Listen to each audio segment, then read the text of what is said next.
Почитувани, добро вечер. Јас сум Александар Видиновски. Вие гледате Само вистини на Канал 5 телевизија. Вечерва со Иво Рангелови, добро вечер. Добро вечер. Со Емир Хасановиќ, добро вечер и за вас. Добро вечер, фала поканата. Умер Мухамеди, добро вечер. Добро вечер. И Драган Милосављевиќ, добро вечер, Драган. Благодарам што ја прифати поканата.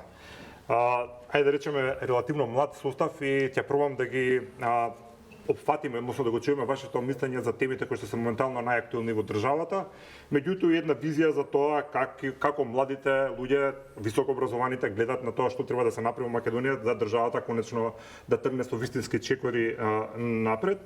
Емир неколку пати се бил овдека во емисијата, секој убаво сме поменувале, меѓутоа последното твое гостување на Алсат предизвика многу реакции во јавноста пред се на социјалните мрежи. Луѓето те споделува таа твоја порака што испрати, дури беше повод и за исто така на социјалните мрежи на реакција на лидер на политичка партија на левица, на Апасиев, кој што, ајде да речеме, искористи некоја терминологија што се сметам за навредлива и да не ја користам исто така, меѓутоа ве предизвика да излезете на избори и да видите дали може да освоите 60.000 гласови со Рилови. Кој би бил вашиот одговор на тоа?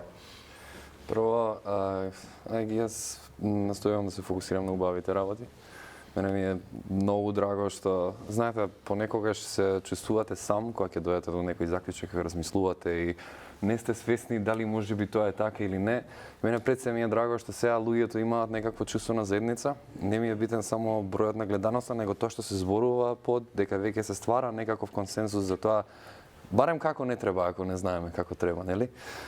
И многу ми е драго, горд сум на мојот народ што така размислува, горд сум на мојата генерација што сака повеќе, што сака подобро и докажува дека може подобро. Се гледа тука дека може подобро. И тоа е тоа. Во однос на тие коментари, ако он коментира, ја на него уопште не ни помислувам. Но ќе се фокусирам на она што беше и добро и кај нив. Јас уште еднаш не настојувам да бидам негативен. Наамар ќе му честитам на убавата кампања, мислам дека имаше позитивна кампања и само ќе му порачам да си го доврши образованието, да го стави тој финален печат врз неговиот интелектуален интегритет и му посакувам успех во политичката кариера и можеби да си го подобри друштвото. Тоа е се. Добро. Може ли да речеме Иво, можеме по име да се викаме, да се Имена да, јас нема потреба. Да.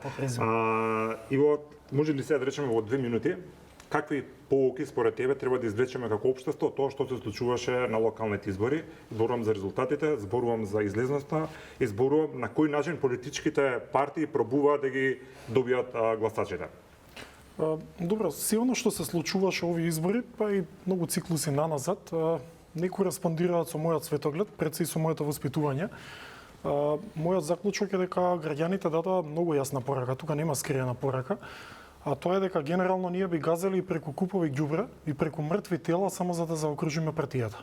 Тоа е нешто што мене лично не ми се допаѓа, субјективно мислење, не мора народот и очигледно него прифаќа, меѓутоа јас како слободумен човек немам никакви партиски стеги, ниту такви размислувања, морам да го кажам ова. Сега само да се надоврзам една многу важна поента која би морал исто така да кажам. Вечерва спроти мене седи еден млад господин како што го најавивте, кој има завршено факултет на Џорџтаун универзитетот, еден од најдобрите универзитети во светот. Чисто за гледачите, таму имаат завршено луѓе од типот на Џеки Кенеди, на Бил Клинтон и многу други. Вчера победи на избори во Њу Јорк еден прекрасен лик, тоа е Зоран Мамдани или Зохран Мамдани, кој многу светски медиуми најавија дека има исклучително добра едукација. Овој лик спроти мене, нема да зборувам за себе, меѓутоа за овој дечко спроти мене има завршено на универзитет кој е неколку класи подобар од тој каде што има завршено Мамдани. Значи ние во Македонија имаме и вакви ликови, и вакви деца, и вакви размислувања кои ниту еден лидер не би требало да ги повикува на било какви избори со таква реторика, бидејќи ваквиот нарав, ваквите ликови не се за партиска меритократија. Не можете да очекувате од вакви профили да лепат плакати и низ една таква меритократија да одат на избори во општество кое е политички киднапирано. Вакви ликови треба утре, не утре, вчера, премиер, председател, да му се јават поранешен сегашен иден, да го повикаат на кафе разговор и да разменат мислења. Значи мора и како така да ги третираме луѓето. Тоа е меритократија, тоа е како би изградиле едно успешно општество. Се друго е заблуда. Затоа велам дека мојот светоглед не кореспондира со ова што се случуваше на изборите. Ми се допадна реално трката во град Скопје, вториот круг, двајца исклучително млади, квалитетни кадри кои се фатија за дипломата. И ако дозволите неколку секунди околу тоа, покрај тоа што имаме луѓе со сериозни дипломи, а не сум поборник на тоа дека дипломата го рефлектира, да кажеме, вашиот капацитет, вашето искуство и сето тоа. Меѓутоа, во контекст на политиката, отвара сериозен потенцијал, бидејќи ваквите луѓе, сите врати во светската политика им се отворени. Кога ваквите луѓе утре би биле премиер председател на Македонија, ќе седи на иста маса во секој момент со најважните лидери во светската политика. Нешто што нас како нерелевантен фактор како држава на светската сцена ни фали.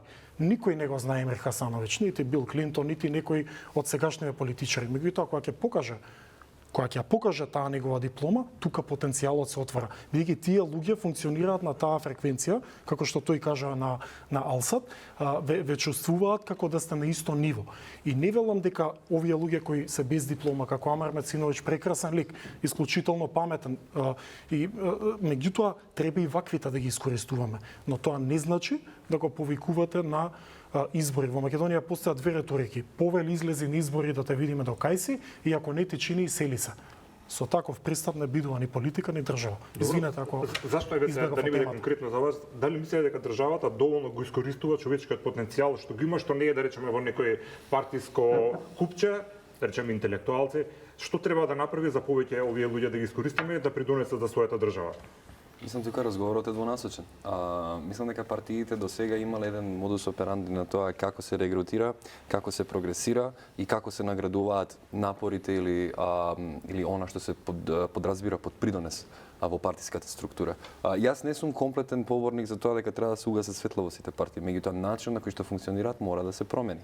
Односно, значи мора да се направи таа дистинкција помеѓу полиси и политикс. Така, полиси е она што ќе го соградите вие како концепт, како документ, како нешто што ќе биде сет на мерки кои што ќе го подобрат секојдневието на граѓаните на неколку категории, краток, среден, долг рок, и после со помош на политикс, односно разговор со народот, ангажман кој што би требал тоа нели да го направи во некаков вид на општествен консензус, така, за да бидеме сите на иста страница, каде одиме, што правиме, како ќе го изведеме тоа, за да се направи. А не да биде се прашање на што ти, што јас, како јас, и да биде се ad hominem, лично, и се да биде така на некоја zero sum game.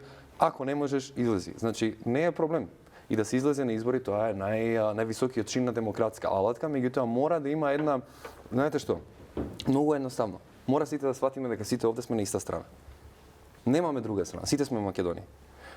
Треба да разбереме дека сите се бориме за различни начини како да ја подобриме Македонија, меѓутоа ако тоа го правиме низ платформа на пизма, низ платформа на меѓусебно осудување и на крајот на краиштата, во демократската пракса, критиката е здрава. Критиката е здрава. Мора да критикувате за луѓето да стануваат подобри. Не можеме просто да ги прифаќаме работите, меѓутоа начинот на кој што се критикува, начинот на кој што ги изразуваме тие ставови се исклучително битни.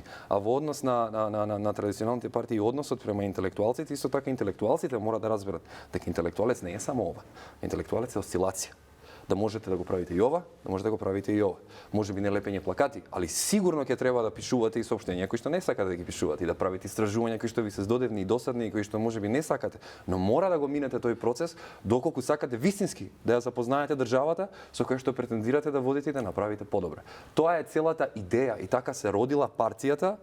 Кога се стварале партиите во раниот демократски развој, тоа била целата идеја. Група на луѓе кои се точно тоа дека не може да работиш со нешто ако не го познаваш, што е многу логично, мораш да се запознаеш со тоа. Меѓутоа, велите дека играме во еден тим, меѓутоа кај нас општеството е поделено буквално по сите основи. Видовме нови избори што се случуваше, од повици за етничко гласање до црна кампања на моменти. Главните политички партии во Македонија имаат различен начин како да се стигне до тоа што е наша главна цел во членство во Европската Унија и Македонија модерна и развиена држава, како различни концепти, како точно сите сакаме да одиме во еден правец, меѓутоа како барем патиштата малце да ги споиме, малце да бидеме конхерентни како нација. Па затоа што мислам дека тоа се прави пред се со податоците. Кога ќе се соочат податоците, кога ќе се покаже, видете, мора да имате покритие за секој став. Не можете да имате став само за да имате став. Ставот мора да биде подкрепен со сериозни аргументи, ставот мора да биде подкрепен со емпиричка пракса и да се темели на некаква теорија, дали политичка, дали општествена, дали економска, и врз основа на тоа да го убедувате народот. Во учебникот може така и се согласувам, меѓутоа во услови во Македонија со ниво на развој на држава како што е, со менталитет како што имаме и со политички структури како што имаме. Што од овој момент натаму треба да направиме за да ги збиеме редовите и да можеме заедно да тренуваме напред? По тој прашање на $1.000.000 да го имав тој одговор, веројатно ќе му речев на Пасиев утре да избори. Меѓутоа тоа бара многу размислување, бара екипа, и бара тим, и бара луѓе кои што заеднички ги вложуваат тие напори. Но поларизацијата не е ендемски проблем само во Македонија. Поларизирани се сите општества. Во Европа, во САД имаме огромна поларизација, еве дури Мамдани може би победи, меѓутоа и неговиот триумфализам би можел некој да каже дека тоа предизвикува поларизација, бидејќи она I told you so момент на еден голем дел на демографијата, да живее во САД, на фарма во Минесота со 7 коњи 45 трактора. Не се тоа лоши луѓе, меѓутоа се луѓе кои што ја замислуваат Америка поинаку, едноставно ги плаши таа брза промена, бидејќи нивниот начин на живот е загрозен. Токму тоа се случува во Македонија. Идентитетските прашања ги задираат некои луѓе многу длабоко во душата, бидејќи тоа е многу поблиску за нив и многу поприемчиво отколку некакви големи идеи како Европска унија. А Европската унија е толку далечна за тоа што се користи за се. За се на нас ни е Европа. И мислиме дека ние ќе влеземе во Европа и некако ќе се трансплантираме од Балканот усред Брисел. Не. Ние треба да ги преземеме тие вредности, тие практики, начин на функционирање, па кога и да влеземе во Европската унија, доколку ние немаме систем кој што функционира, кој што одговара на секојдневните потреби. Па дијала, имате земји во Европската унија кои што не функционира. Тоа е она што го велам, значи на тој начин да се размислува и работи. Сакав ова после да те прашам, меѓутоа сега ќе ве прашам, поминувам во 30 секунди да им дадеме време и на другите гости. Дали мислите дека Македонија како држава има капацитет државата да ја направи елементарно пристојна без некаква директна помош од Европската унија, или сте од групата други аналитичари кои што велат дека се обидувавме 30 кусур години, дека без ЕУ тешко ќе можеме нешто сами да направиме и тоа ни го покажуваат минатите години. Што мислите? Наместо 30 минути ќе ми дозволиш. На пример, јас многу сум ова е контроверзно, меѓутоа јас многу често сум го кажувал ова. Нашиот проблем е што ние секогаш Европската унија и нашата заложба сме нарекувале стратешка. Не е стратешка, туку е тактичко решение за моите проблеми. Стратешка заложба е чиста околина, добра економија, јако образование, здравство на кое што можам да се потправам. Тоа се стратешки определби. А тактичкото решение дека Европската унија е најдобар начин да го постигнам тоа го кажува емпиричката пракса. И номинално, така, врз основа на податоците, и ако земете студии за случај. Значи така ако размислуваме, така ќе почнеме да ги гледаме придобивките на практичен начин и така народот ќе знае зошто го правиме ова, бидејќи сега изгледа дека го правиме тоа само затоа што некој од Брисел ни кажал дека тоа треба така. Добро, Умер, ти си единствениот тука вечерва што има и политички обид, беше и кандидат на независните за град Скопје. Кажи ми како помина првен изборите, еден осврт краток на тоа што се случуваше, бидејќи не само во Скопје, во други општини независни кандидати многу далеко стигнаа, некои победија, нешто што не го гледавме минатите изборни циклуси. Да, точно, за разлика од другите соговорници, јас сум политичар во обид во случајов. Инаку учествував на последниве локални избори, бев втор на листата на независната листа на платформата Независни заедно. Ние се појавивме пред 3 месеци, пред избориве. Според мене остваривме одличен резултат. Имавме 5241 глас на ниво на град Скопје и веќе имаме еден советник во град Скопје, таа е советничката Јана Белчева Андриевска. Сега, во однос на моето искуство, иако на почеток имав... Сега зборуваме како млад човек кој што сака да не биде само критизиран на Facebook и сака нешто конкретно да направи и сега храброст има да влезе во политиката. Да. Сега мора ние да сваќаме дека во Македонија за да се етаблираш во политиката надвор од ВМРО, СДС, ДУИ вреди од поголемиве политички партии, треба да се направиш една голема жртва. Значи, првично, јас што направив овој период, мојата адвокатска канцеларија не функционираше тој период. Значи, ја има финансиски трошок. Тоа една... Значи, најголем проблем тука не се таа ниската класа, туку конформистите, односно таа средната класа која што не прави ништо во борбата против големото зло. Значи, таа големата слика, Што мислиш ти дека е големо зло во државата? големата слика, секогаш треба да ја гледаме големата слика во случај. Во големата слика најголемо зло ни се прикажува ВМРО ДПМНЕ, СДСМ, ДУИ, остатоците од ДУИ сега претопени во вреди, знам, така натаму. Овие локални избори беа јасен индикатор дека ВМРО ДПМНЕ, СДСМ, ДУИ, Левица, знам, немаат решение за Македонија. Значи, 35 години ние ги слушаме истите работи. Значи, дури сега и по-ретроградни, затуцани, сега главната поента се вртеше околу тоа дали ќе се собере ѓубрето и дали ќе се испразнуваат контејнерите. Значи, ние 35 години, наместо да напредуваме, ние уназадуваме. Цело време го кажам тој пример, се извинувам што ја прекинувам, дека пред 10 години на Скопскиот поштат имаше електрични кавалири што ги носеа туристите лево десно, имаше дефибрилатори. А сега имаме ѓубра. И човечки сме за жал, се извинувам што го кажам, меѓутоа тоа е реалност и нема поблаг збор како да се каже тоа. Значи, ние немаме никаков концепт за модерен град. Ние немаме концепт за управување со отпад, иако имаме посебен закон за управување со отпад. Фекалната канализација, ние имаме инфраструктура, а сите води се сливаат во реки. Добре, задоволен сте од поддршката што добивте Од на поддршката што ја добив од граѓаните, како почеток, апсолутно сум задоволен. Мислам, не можеме ние младите да чекаме дека некој туку така ќе ни поверува на нас. Тоа е долгорочна борба. Значи, јас сум во ова веќе 8 години активен. Значи, јас се жртвувам и ќе се жртвувам, затоа што ова не го гледам како нешто краткорочно. И дека некој ќе дојде и ќе ми каже на мене и ти си најпаметниот, еве повели, нафати се за ова работа. Тоа е нешто што јас морам да се борам да го достигнам. Не за себе лично, туку за општо за нас како колектив. Благодарам. Драган, дали овие избори виде нешто дека се разликуваат од минатите изборни циклуси? Сеќа зборам за локалните избори, зборам за 20 години наназад. Дали виде нешто ново, дали иновативно, дали политичките партии се променија, се модернизира, дадо визија која што вистински ќе го повлече општеството напред, или е нешто што веќе сме огледале многу пати? Како ти ја доживеа како колега новинар целата кампања? Прво само да кажам дека јас сум запрепастен и исплашен од овие млади луѓе околу нас, од квалитетот на познавање што го покажуваат. Искрено се надевам дека ќе најдат начин да останат во Македонија, затоа што има место во светот за нив, се разбира, меѓутоа тука се насушно потребни.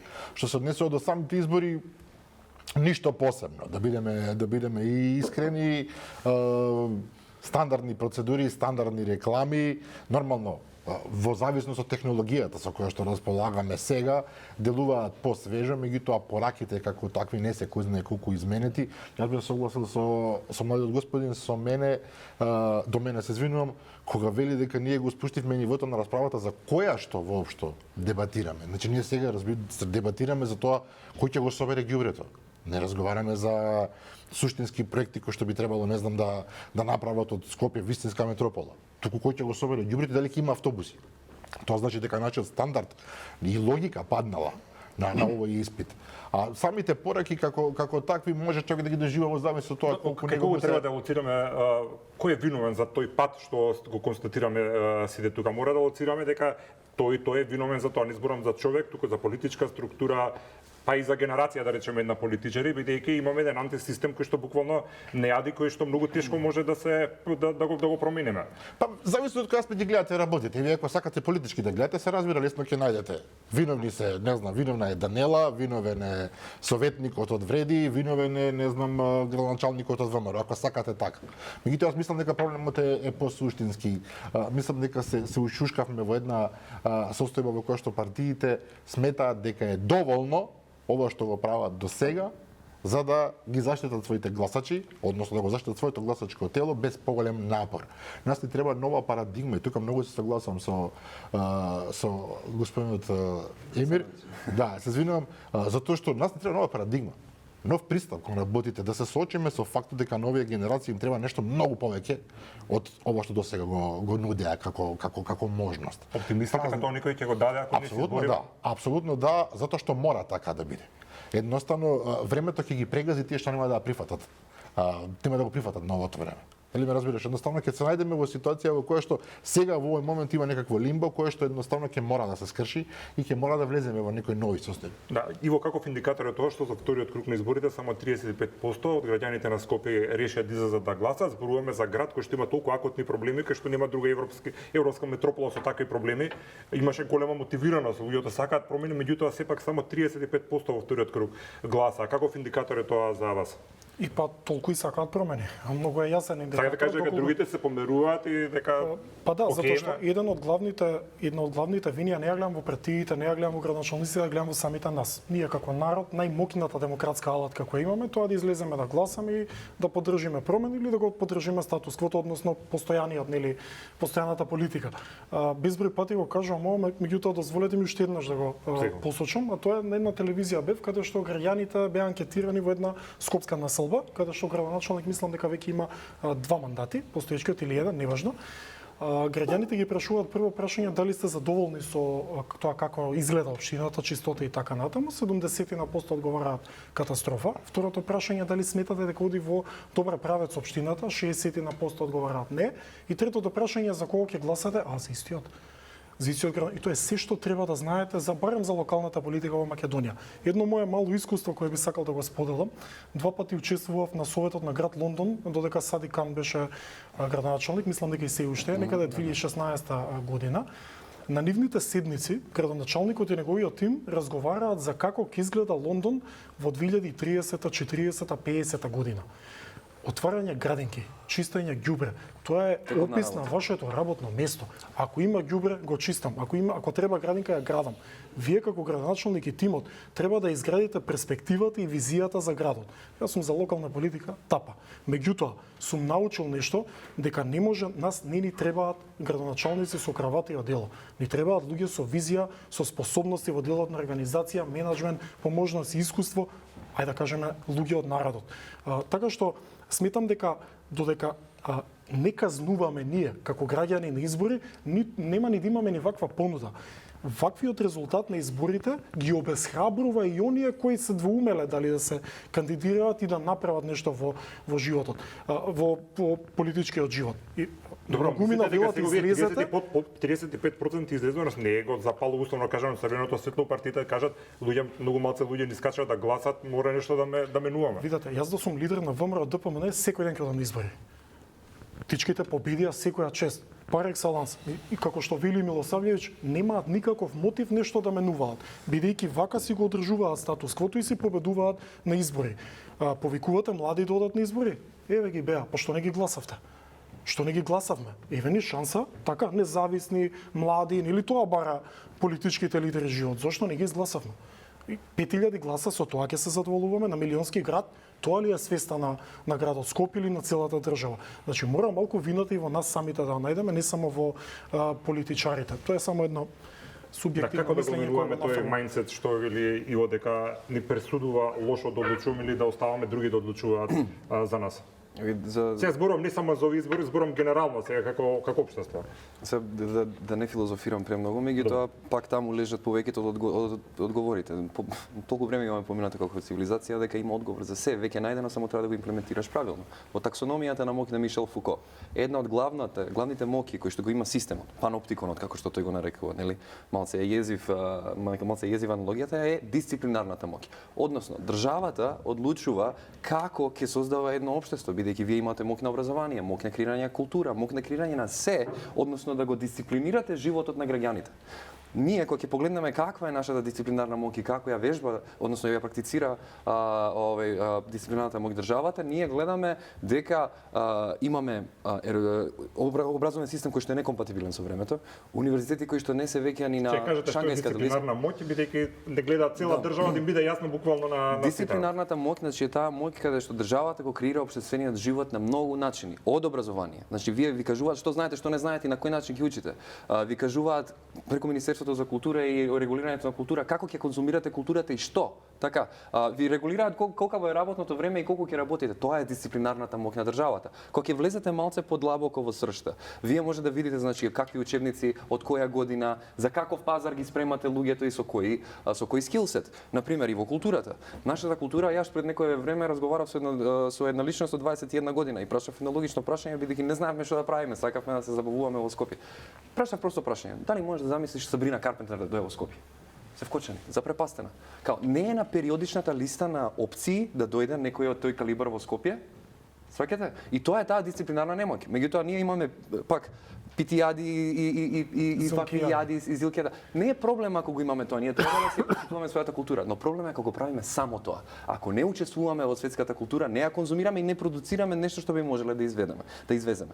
Тоа е она што ќе го смени. А тоа може да го донесат луѓе со визија, луѓе кои што имаат начин како да ја стават Македонија на мапата во светот. Добра, мислите дека доволно си го почитуваме своето, па што велите дека само го практикуваме нашата музика, нашата култура, а не сме многу да речеме не соработуваме толку со странска или неувезно.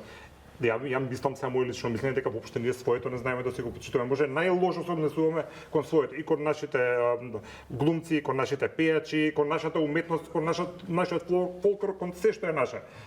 Добра поента. Да. Но не се меѓусебно исклучиви да го почитуваш своето и да учествуваш во светската култура. По мене. Значи ти можеш да продуцираш и подобри глумци ќе продуцираш ако ти учествуваш на регионални и меѓународни фестивали, ако носиш театри од Лондон, од ваму, од таму каде што ќе разменуваат, ако нашите одат во метрополи и експортираат нашата култура, па ќе научат нешто ново, од сценографија до косимографија и така натаму, од музика, нови продуцентски техники. Ама на македонските конкретно пејачи ме сега битката македонскиот пазар да го освојат на елементарно ниво. Да, ама ако имате на пример Министерство за култура кој што ќе ги финансира тие продуцентски куќи, кој што ќе ги финансира тие настани каде што младите ќе додат овакво. Ние немаме реален добар фестивал каде што добри песни ќе искачат и ќе ги слушаме. Тоа е начинот, пак ќе речеме, таа дисциплинарна моќ кај државата има. Но за таа моќ да функционира и да продуцира квалитет, треба да имате луѓе кои што имаат реална визија за тоа како Македонија ќе биде дел од светот. Сега ќе се надоврзам за да практикува една држава дисциплинарна моќ, пред се треба да има државници.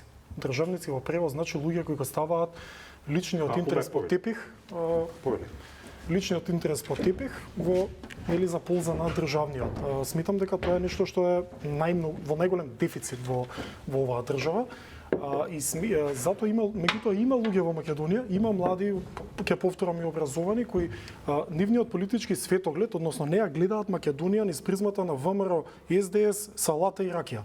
Како што вели Хасановиќ, мора да ја компарираме државата со светот, мора да учиме од светот, мора да разменуваме. Дури јас би се дрзнал да кажам дека и секој дневник, секој весник, насловна страна треба да биде научно достигнување. Дали има некој интересен концерт, дали кај нас е некој си рамадани во Врбеница, Бревеница, дали ќе се бунел за нерегуларности во изборите. Пред да влизаме во студиото, една мала замерка за вашиот дневник, вие сте уредник, а тоа е дека Њујорк за прв пат избрал муслиман, замислете, градоначалник. Од сите тие квалитети кои ги има Зоран Мамдани, вие одбравте да се повикате на тоа што е муслиман. И Euronews и CNN сите тоа го потенцира како еден куризитет, имајќи предвид дека републиканци сега во реално многу полесно е таму муслиман да стане отколку социјалист. Ние не го спомнуваме тој фактот дека е меѓутоа интересно е што веќе кога сме кај муслиман, замислете најмукните евреи во светот живеат на Менхетан и гласаат за Зоран Мамдани кој пред тоа е муслиман. Но тоа никој не го кажува на вести. Пред да дојдам во емисија исто така на вашиот Facebook портал доли имаше еден коментар, освен водителот нема ниту еден македонец, а вечер ќе разговараат за Македонија. А сите се македонци. Ќе треба да ги рушиме стереотипите. Замислите, затоа има општества кои успеваат, условно кажано, како САД, каде што Роналд Реган пред да напушти неговиот мандат, во неговиот завршен говор вели: можете да одите да живеете во Германија, но никогаш нема да бидете германец. Во Франција никогаш французин, во Турција никогаш турчин. Но секој еден човек од било кој ќоше на светот може да дојде во Америка и да биде американец. Затоа од нив ќе биде држава, а како што за нас и на Балканот вели Марин Ле Пен, со кој многу десничари се асоцираат во нашава јавност, од секое племе не бидува држава. И сметам дека треба се повеќе, ете и дипломите тргнете ги настрани, и религијата и све, меѓутоа за да направиме нешто треба пред се да се почитуваме, како што велам јас прво човек, потоа македонец, многу осуди добив за Тоа, некој па и кампањата ја направија врз мојот настав. Добро, зошто има таков наративи кај луѓето? Го споменавте коментарот, јас истиот го прочитав дека само јас сум бил македонец во студиото и тоа е како нешто многу страшно во овој контекст, меѓутоа дали и политичарите се виновни за тоа, имајќи предвид дека и во предизборието и претходно дека етничките теми многу често ни се нафрла како примарни. Ги слушавте повиците за гласање по етничка поделеност практично. Тоа било и ќе биде, бидејќи тоа ви е политика на емоции, ви е најлесниот пат до победата. Особено во ранливи општества, како што сме ние на Балканов, со војни, со не знам какви Ама не е лоша емоцијата која е здрава, ова не е здрава емоција. Па добро, некој смета дека е здрава. И сметам дека единствената вина, односно најголемата вина што ја гледам во политиката, е што е разводнија моќта на граѓаните низ партизацијата. Ако вие сте лојален кон партијата, вие не можете да бидете објективен. Едното со другото не оди. Во нашите услови зборам. Меѓутоа таа лојалност ја пречекори границата кај нас. Маж и жена не спијат во искревет поради ВМРО ДПМНЕ и СДСМ, ако не се согласуваат дома. Значи, веќе сме закрвени во тој дел и таква ги вработија луѓето од јавна администрација до сегде и сега доаѓаме до момент кај што вие немате избор. Вие сега и да сакате да промените нешто, го загрозувате личните приходи, личната перспектива и така натаму. И затоа сметам и жалам и многу ми навела дека сум песимист.